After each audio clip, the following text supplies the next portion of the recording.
Hello dear students. आज हम जो टॉपिक डिस्कस करने जा रहे हैं उसका ताल्लुक कैम्ब्रिज में एएस लेवल सिलेबस से है मेनली, और आईबी इकोनॉमिक्स में एसएल से ताल्लुक है उसका। और वो टॉपिक है प्रोड्यूसर सरप्लस।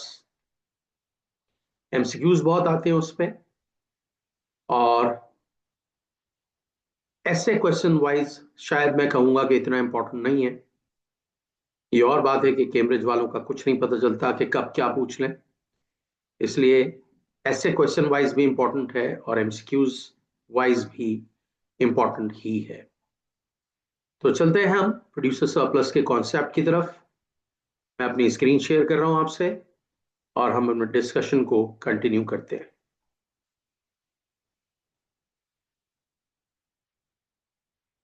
जी जनाब, ये आपके सामने है डेफिनेशन। अपना शक्ल जरा हटा दूं, जरा ऊपर कर दूं। Producer surplus occurs when market price of a good is greater than the additional cost of producing that good. अब ये जो डेफिनेशन है, this is sort of A2 definition of producer surplus. तो उसको भी मैं एक्सप्लेन करता हूं, लेकिन पहले चला जाता हूं मैं नीचे वाली डेफिनेशन पर, और वो है producer surplus occurs when the market price or price received by the seller is above the price which the producer was expecting to receive. Producer अपने गुड को जिस प्राइस पर बेचना चाहता था, अगर प्राइस उसको उससे ज्यादा मिल जाए, तो that difference between the price at which he was willing to pay and the price he is receiving is referred as producer surplus. मिसाल के तौर पर, मैं बकरा मंडी गया, राइट। बकरा मंडी में एक बकरा खड़ा हुआ था, मैंने उससे पूछा कि जी कितने का है। अब सेलर उसे फॉर एग्जाम्पल 50,000 रुपए का भी बेचने के लिए तैयार था, कम से कम, लेकिन उसने मुझे प्राइस कोट की कि जी 80,000 का मिलेगा आपको ये बकरा। बार्गेनिंग हुई 70,000 पर, मामला सेट हो गया। तो अब यहाँ हो ये रहा है कि 50,000 रुपए पर वो एक्चुअली उसे बेचना चाह रहा था, मिल गए उसे 70,000 रुपए। तो वो जो 20,000 रुपए का डिफरेंस है, that is producer surplus. So producer surplus is simply the difference between the price, rather expected price, and the price at which good is being sold. तो ये हमारी थोड़ी एएस लेवल डेफिनेशन। और ऊपर जरा मैंने बात की हुई है कि जब भी प्राइस ज्यादा हो additional cost of producing that good से, तो that concept is called producer surplus. हमें मालूम है कि यूजुअली जैसे जैसे additional unit of something produce करेंगे आप, तो अल्टीमेटली एडिशनल कॉस्ट उस पर बढ़नी शुरू हो जाएगी। और अगर प्राइस उससे ज्यादा मिल रही है, जो एडिशनल कॉस्ट आ रही है उस चीज को प्रोड्यूस करने पर, दैट इज प्रोड्यूसर सरप्लस। तो अगर आप एएस लेवल में हैं, तो ये नीचे वाली डेफिनेशन आपके लिए ज्यादा बेहतर है एज कंपेयर टू ये ऊपर वाली डेफिनेशन के। डायग्रामेटिकली देखते हैं इसको। सिंपल सी डायग्राम बनाई हुई है मैंने।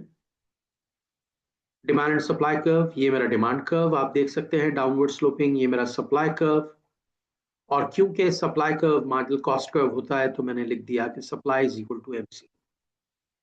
आप इसको एएस लेवल वाले स्टूडेंट बस ये अज्यूम करेंगे सप्लाई कर्व है, एमसी को आप छोड़ दें। तो ये है डिमांड कर्व, ये है supply curve. As a result demand and supply intersect कर रहे हैं ₹8 पर या $8 पर।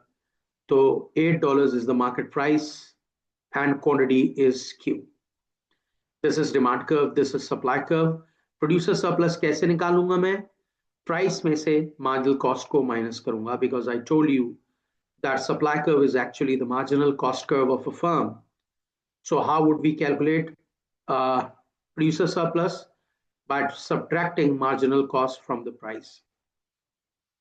Or in other words, I can say it like that, okay, this P is the market price and this MC is the expected price of the consumer, of the producer. यानी कि मिसाल के तौर पर प्रोड्यूसर जो पहला unit बेचना चाह रहा था, आप देख सकते हैं सप्लाई कर्व एक्चुअली ये बताता है कि किस यूनिट पर को वो कितनी प्राइस पर बेचने के लिए तैयार था। तो मुझे साफ नजर आ रहा है कि पहले यूनिट को सप्लायर 2 रुपए का भी बेचने के लिए तैयार था,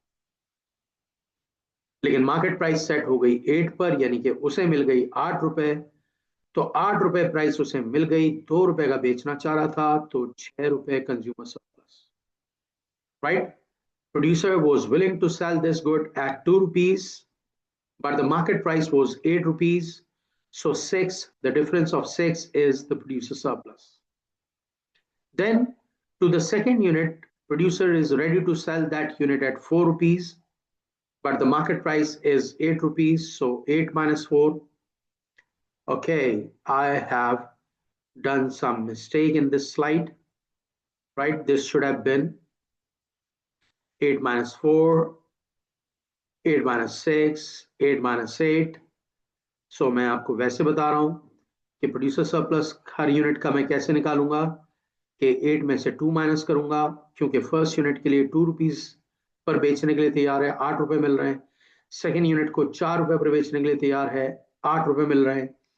थर्ड यूनिट को 6 रुपए पर बेचने के लिए तैयार है, 8 रुपए मिल रहे हैं। और चौथे यूनिट को 8 रुपए पर ही बेचने के लिए तैयार है, इसलिए 8 रुपए मिल रहे हैं। तो producer surplus is 8 minus 2 plus 8 minus 4 plus 8 minus 6 plus 8 minus 8. तो ये छोटी सी मिस्टेक है जिसको मैंने नहीं देखा। तो this should have been 8 minus 2, 8 minus 4, 8 minus 6, 8 minus 8। और जब हम ऐसा करेंगे तो ऑब्वियसली हमें पहले 6 रुपीज का प्रोड्यूसर सरप्लस मिल रहा है, फिर 4 रुपीज का, फिर 2 रुपीज का। तो 6 plus 4 plus 2, 12 रुपीज का प्रोड्यूसर सरप्लस एक्वायर कर रहा है प्रोड्यूसर यहाँ पर, ठीक है। 12 रुपीज का टोटल प्रोड्यूसर सरप्लस जो है वो एक्वायर कर रहा है 4 यूनिट्स बेचने पर। तो आप देख सकते हैं कि हर दफा मैं क्या कर रहा हूं कि हर दफा मैं मार्केट प्राइस में से उसकी एक्सपेक्टेड प्राइस को माइनस कर रहा हूं। इसलिए क्योंकि हर दफा मार्केट प्राइस से मैं हर प्राइस को माइनस कर रहा हूं, तो आप देख सकते हैं कि प्रोड्यूसर सरप्लस जो बन रहा है that is area below price, below market price and above supply curve. सारा प्रोड्यूसर सरप्लस मैं इसी रीजन में कैलकुलेट कर रहा हूं। तो मैंने यहां अगले डायग्राम में दिखाया हुआ है कि this shaded region is the producer surplus. दिमाग में बिठा ले अच्छी तरह, एमसीक्यूज में हेल्प करती है कि area below price above supply curve, the shaded region is producer surplus. फिर रिपीट कर रहा हूं, area below market price above supply curve is producer surplus. MCQs में इसी तरह याद रखने से आपको हेल्प मिलेगी, ठीक है। अच्छा जी, अगली बात पे चला जाता हूं। अगली बात यह है कि प्रोड्यूसर सरप्लस के साइज को प्राइस इलास्टिसिटी ऑफ सप्लाई किस तरह इन्फ्लुएंस कर रही होगी, यानी कि size of the producer surplus क्या होगा, ये price elasticity of supply of the good पर भी डिपेंड करती है। और मैंने यहाँ टेक्स्ट में मेंशन किया हुआ है, आप चाहें तो नोट्स ले सकते हैं यहाँ पर, कि जितना पीईएस लो होगी उतना प्रोड्यूसर सरप्लस ज्यादा होगा, और जितना पीईएस हाई होगी यानी कि इलास्टिक होगी, उतना जाहिर बात है कि प्रोड्यूसर सरप्लस जो है वो कम होगा, ठीक है। इस चीज को हम अभी डायग्राम से देखते हैं। मैं फिर रिपीट कर रहा हूं कि सप्लाई इन इलास्टिक होने का मतलब ये है कि लिमिटेड सप्लाई, और इसीलिए हायर प्राइस मिलने के चांसेस हैं इन इलास्टिक सप्लाई पर, और इसीलिए प्रोड्यूसर सरप्लस ज्यादा है। जबकि अगर सप्लाई इलास्टिक है तो प्राइस कम मिलने के चांसेस हैं और producer surplus as a result कम होगा। डायग्राम से बात ज्यादा समझ में आएगी, डायरेक्टली डायग्राम पे चलता हूं। ये देखें आप, पहला सप्लाई कर्व मैंने परफेक्टली इलास्टिक शो किया है, फिर रिलेटिवली इलास्टिक सेकंड डायग्राम में, फिर काफी इलास्टिक थर्ड डायग्राम में, और चौथी डायग्राम को मैंने परफेक्टली इलास्टिक शो किया है। आप देख सकते हैं कि जहां सप्लाई कर्व परफेक्टली इलास्टिक है वहां area below price above supply curve सबसे ज्यादा है। पहली डायग्राम को देखें, इस शेडेड रेक्टेंगल को देखें, डिमांड कर्व नॉर्मल बनाया हुआ मैंने, सप्लाई कर्व मैंने वर्टिकल बनाया हुआ है और एज अ रिजल्ट मुझे नजर आ रहा है कि area below price above market price ये पूरा रेक्टेंगल है. So this is the producer surplus. But what is happening in the second diagram, you can see that when supply curve is tilting rightward, which means it is comparatively becoming elastic, though it is inelastic. इस diagram में supply inelastic है, लेकिन अगर मैं diagram 1 से compare करूं तो ये सप्लाई कर्व थोड़ा इलास्टिक हो गया. और आप देख सकते हैं कि सप्लाई कर्व के इलास्टिक होने पर शेडेड रीजन जो है वो कम हो गया, प्रोड्यूसर सरप्लस कम हो गया. फिर इस थर्ड डायग्राम को देखें, सप्लाई कर्व और ज्यादा फ्लैटर हो गया तो प्रोड्यूसर सरप्लस का साइज और ज्यादा कम हो गया. चौथी डायग्राम में मुझे नजर आ रहा है कि सप्लाई कर्व को मैंने बिल्कुल हॉरिजॉन्टल दिखा दिया और आपको नजर आ रहा है कि वहां पर कोई प्रोड्यूसर सरप्लस नहीं है. लॉजिक क्या है कि प्रोड्यूसर जिस प्राइस पर अपने माल को बेचना चाह रहा है, इत्तेफाक से वही मार्केट प्राइस है, क्योंकि डिमांड एंड सप्लाई कर्व्स वहां इंटरसेक्ट कर रहे हैं. तो प्राइस पी जो है वो मार्केट प्राइस भी है और प्राइस पी ही वो प्राइस है जिस पे सप्लायर बेचना चाह रहा था. इसका मतलब ये हुआ कि मैं कोई चीज 100 रुपए का बेचना चाह रहा था और एक्चुअली वो 100 रुपए की ही बिकी, तो फिर प्रोड्यूसर सरप्लस तो कुछ भी नहीं है ना. प्रोड्यूसर सरप्लस तो जब होता है जब आप प्राइस जो चाह रहे हो उससे ज्यादा मिल जाए आपको. लेकिन यहां ये हो रहा है कि जो प्राइस आप चाह रहे थे आपको वही मिल रही है. सप्लाई कर्व परफेक्टली इलास्टिक है, तो इसका मतलब है कि यहाँ पर कोई प्रोड्यूसर सरप्लस है ही नहीं. तो पता क्या चला कि जहां सप्लाई कर्व परफेक्टली इनइलास्टिक होगा वहां प्रोड्यूसर सरप्लस सबसे ज्यादा. फिर जैसे जैसे सप्लाई कर्व फ्लैटर होता चला जाएगा प्रोड्यूसर सरप्लस कम होता चला जाएगा और बिल्कुल परफेक्टली इलास्टिक सप्लाई कर्व पर प्रोड्यूसर सरप्लस जीरो है. ठीक है. तो price elasticity of the supply curve would influence the size of the consumer surplus. ठीक है, आगे चलते हैं. फिर मैंने ये बात की है कि डिमांड में चेंजेस से प्रोड्यूसर सरप्लस पे क्या असर आएगा. तो बड़ी सिंपल सी बात है, खुद सोचें आप कि डिमांड बढ़ने से मार्केट प्राइस बढ़ जाएगी और नतीजा ये निकलेगा कि मार्केट प्राइस और एक्सपेक्टेड प्राइस का गैप और बढ़ जाएगा. कि अगर एक्सपेक्टेड प्राइस जो है प्रोड्यूसर की वो लो है मार्केट प्राइस से और डिमांड कर्व ऊपर शिफ्ट होता है तो मार्केट प्राइस और ज्यादा बढ़ जाएगी. As a result size of the producer surplus बढ़ जाएगा. जबकि डिमांड कर्व अगर डाउनवर्ड शिफ्ट होता है तो इस बात का मतलब यह है कि मार्केट प्राइस गिर जाएगी और प्रोड्यूसर सरप्लस का साइज कम हो जाएगा. अगेन डायग्राम से देखते हैं. पहला डायग्राम देखें. ओरिजिनल डिमांड कर्व डी है, बहुत गौर से देखिएगा please. Original demand curve D है, ओरिजिनल सप्लाई कर्व एस है, as a result market price है पी और क्वांटिटी है क्यू. इक्विलिब्रियम है पॉइंट ए पर.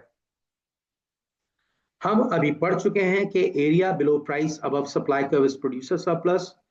तो original demand and supply curve जहां इंटरसेक्ट कर रहे हैं वहां जो प्राइस है उससे नीचे जो प्रोड्यूसर सरप्लस बन रहा है वो है पी ए बी. मैं रिपीट कर दूं, हमने क्या कहा था कि producer surplus is the area below price above supply curve. तो P A B is the producer surplus, initial producer surplus. बाद में क्या हुआ, डिमांड बढ़ गई, डिमांड कर्व ऊपर शिफ्ट कर गया और डिमांड कर्व के ऊपर शिफ्ट करने से मार्केट प्राइस पी से P1 पर पहुंच गई और एज अ रिजल्ट अब आप देख सकते हैं कि area below price above supply curve bigger हो गया है. पहले था पी ए बी, अब है P1 सी बी. राइट, पहले एरिया था पी ए बी, अब हो गया एरिया P1 सी बी, यानी कि consumer surplus sorry producer surplus का साइज बढ़ गया है यहाँ पर. जबकि दूसरे डायग्राम में जरा देखें आप, original demand and supply curve D and S था, market equilibrium quantity sorry point A पर था. As a result area below demand curve था D A P. This D, this A, this P, the whole triangle, the area below demand curve and above market price is producer surplus. So DAP is the producer surplus. लेकिन बाद में क्या हुआ, demand fall हो गई, किस वजह से, डिमांड कर्व राइटवर्ड शिफ्ट हो गया और मार्केट प्राइस गिर गई, P1 पर आ गई. तो अब आपको नजर आ रहा है कि प्रोड्यूसर सरप्लस रह गया P1CB. पहले प्रोड्यूसर सरप्लस था PAB, अब प्रोड्यूसर सरप्लस रह गया P1CB। Loss of producer surplus कितना हो रहा है? PACP1। Loss of producer surplus क्या हो रहा है? PACP1। राइट। तो आप देख सकते हैं कि डिमांड अगर बढ़ती है किसी चीज की तो वो प्रोड्यूसर सरप्लस को बढ़ाती है, और डिमांड अगर कम होती है तो वो प्रोड्यूसर सरप्लस को कम करती है। क्यों? क्योंकि जब डिमांड बढ़ेगी तो प्राइस बढ़ेगी, size of the producer surplus बढ़ जाएगा, और जब डिमांड कम होगी तो प्राइस कम होगी, size of the producer surplus कम हो जाएगा। ठीक है। तो डिमांड कर्व का शिफ्ट होना भी प्रोड्यूसर सरप्लस को यहां पर इन्फ्लुएंस कर रहा है। Changes in supply and size of the producer surplus, यानी कि अब अगर सप्लाई चेंज होगी किसी वजह से, फॉर एग्जाम्पल गुड हार्वेस्ट हो गई तो सप्लाई बढ़ जाएगी, और अगर बैड हार्वेस्ट हो गई किसी एग्रीकल्चरल गुड की तो सप्लाई फॉल हो जाएगी। तो अब हम ये देखने जा रहे हैं कि सप्लाई कर्व के शिफ्ट होने से प्रोड्यूसर सरप्लस के साइज पर क्या इफेक्ट आता है। डायग्राम आपके सामने मौजूद है। ओरिजिनल सप्लाई कर्व था S, ओरिजिनल डिमांड कर्व था D। पहले प्रोड्यूसर सरप्लस था DAP, because producer surplus is the area below demand curve, below area below price above supply curve। तो आप देख सकते हैं कि producer surplus is PAB। Producer surplus here is PAB initially, but what is happening later on? Supply increase हो रही है। Supply जब इंक्रीज होती है तो सप्लाई कर्व डाउनवर्ड शिफ्ट होता है। सप्लाई इंक्रीज हो रही है, उसकी वजह से प्राइस फॉल हो गई P1 पर। तो पहले प्रोड्यूसर सरप्लस था PAB, अब प्रोड्यूसर सरप्लस हो गया P1CD। तो आप देख सकते हैं कि सप्लाई इंक्रीज होने से प्राइस तो फॉल हो रही है, लेकिन डिमांड कर्व का जो ग्रेडियंट है उसकी वजह से प्रोड्यूसर सरप्लस का साइज एक्चुअली बढ़ रहा है। इनिशियली PAB था और अब P1CD है। इसको मजीद समझ लें जरा सा MCQs के लिए। ये तीन डायग्राम्स देखें, सारी तीनों डायग्राम्स में मैंने सप्लाई कर्व को नीचे शिफ्ट किया है। तीनों डायग्राम्स में सप्लाई बढ़ रही है, लेकिन चेंज क्या है तीनों डायग्राम्स में? यहां मैंने हाईली इलास्टिक डिमांड कर्व लिया है, यहाँ हाईली इनइलास्टिक डिमांड कर्व लिया है, और यहाँ परफेक्टली इनइलास्टिक डिमांड कर्व लिया है। ये चीज आपके एमसीक्यूज में काम आएगी। आप देख सकते हैं कि जहां डिमांड कर्व इलास्टिक है वहां जब सप्लाई बढ़ रही है और प्राइस गिर रही है तो प्रोड्यूसर सरप्लस का साइज बढ़ रहा है। पहले प्रोड्यूसर सरप्लस ये शेडेड रीजन था सिर्फ, लेकिन जब सप्लाई बढ़ी प्राइस फॉल हो गई, डिमांड कर्व इलास्टिक था, तो प्रोड्यूसर सरप्लस अब ये वाली शेडेड रीजन है। जबकि जब डिमांड कर्व इनइलास्टिक है तो यहां पे भी यही हो रहा है, सप्लाई बढ़ रही है, यहां पे भी यही हो रहा है कि प्राइस गिर रही है, लेकिन आप देखें कि प्रोड्यूसर सरप्लस सिर्फ थोड़ा सा ही बढ़ रहा है, क्योंकि सप्लाई कर्व अब रिलेटिवली इनइलास्टिक हो गया। और इस तीसरे डायग्राम में क्योंकि डिमांड कर्व मैंने परफेक्टली इनइलास्टिक शो किया है, इसलिए सप्लाई गिर बढ़ने से जो प्राइस गिर रही है उससे प्रोड्यूसर सरप्लस के साइज पर कोई फर्क नहीं पड़ रहा। आप देख सकते हैं ये ऊपर वाली शेडेड रीजन और ये नीचे वाली शेडेड रीजन बिल्कुल सेम है। यानी कि अगर डिमांड कर्व परफेक्टली इनइलास्टिक है और सप्लाई कर्व नीचे शिफ्ट होता है तो प्रोड्यूसर सरप्लस के साइज पर कोई असर नहीं पड़ेगा। तो ये कॉन्सेप्ट्स आपके खास तौर पर एमसीक्यूज में काम आएंगे। तो यहाँ हमारी बात प्रोड्यूसर सरप्लस पर खत्म होती है, और हम नई से नई वीडियोस में लेके आ रहा हूँ नए टॉपिक्स पर, एएस, ए लेवल और ओ लेवल स्टूडेंट्स के लिए। तो प्लीज कीप इन टच और वीडियोस देखते रहिए बार बार, और दोबारा दोबारा देखिए ताकि रिवीजन हो। और प्लीज अगर आपको मेरी मेहनत समझ में आ रही है, पसंद आ रही है, तो लाइक करें, शेयर करें, सब्सक्राइब करें, और अपने दूसरे लोगों से भी कहें कि सब्सक्राइब करें चैनल को। अपने फुप्पा फुप्पी, ताया ताई, चाचा चाची, भांजा भांजी, पूरे खानदान को, पूरे मोहल्लों पे पैम्फलेट बांट दें कि सर हुसैन के चैनल को सब्सक्राइब करें इकॉन एज के नाम से। Thank you very much. खुदा हाफिज।